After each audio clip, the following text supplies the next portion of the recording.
Buck up, folks. It's time to assess and caress with Donald Osborne.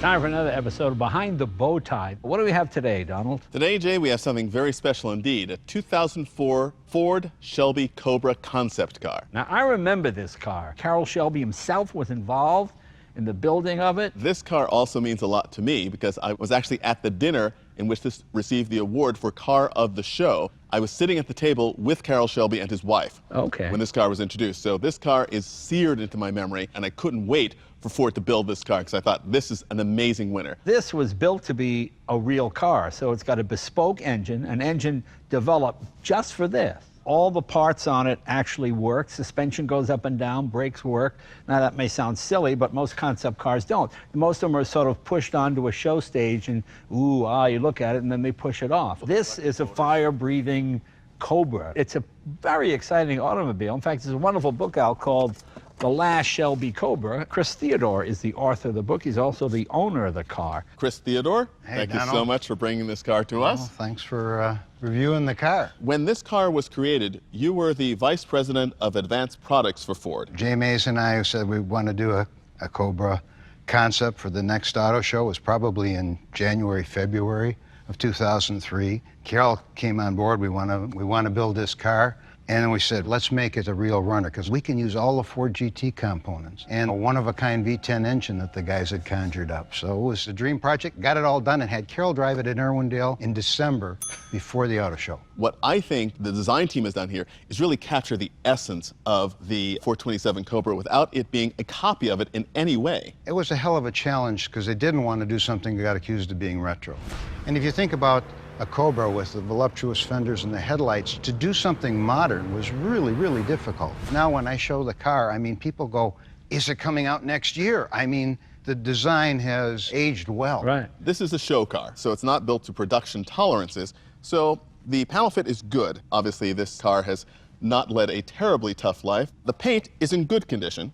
It's also been driven, so there are a few paint chips, which I think the car wears as badges of honor. The steering wheel shows a great deal of wear because you really need to put your hands on that wheel in a firm and commanding manner, and I think that many people, including Carroll Shelby himself, will be said, have put his hands there. The instruments are absolutely beautiful. They built every single part, so I really don't want to fix anything. Do not touch them. Absolutely not. No, no, no. Leave them exactly the way they are. They show the life of the car, and they know that you take very good care of this car, so they're not going to wear anymore. Yeah. The engine itself is absolutely wonderful. It looks as if it just came out of the shop.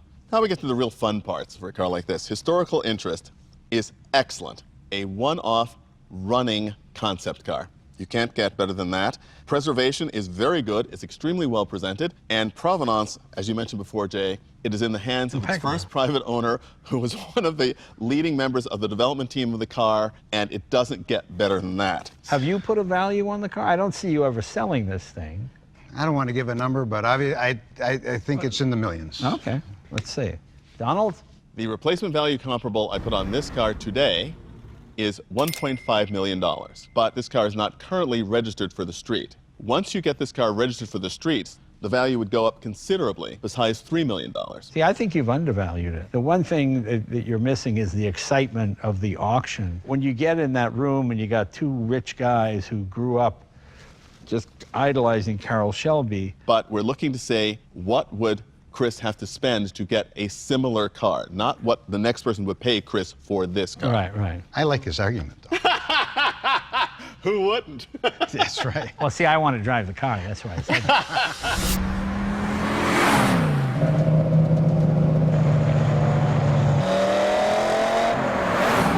There you go. Now you're talking.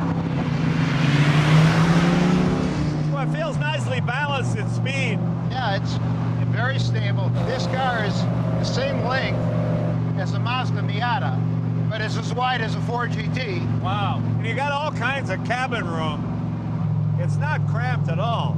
I've never driven a concept car that was this good from the get-go. The last Cobra!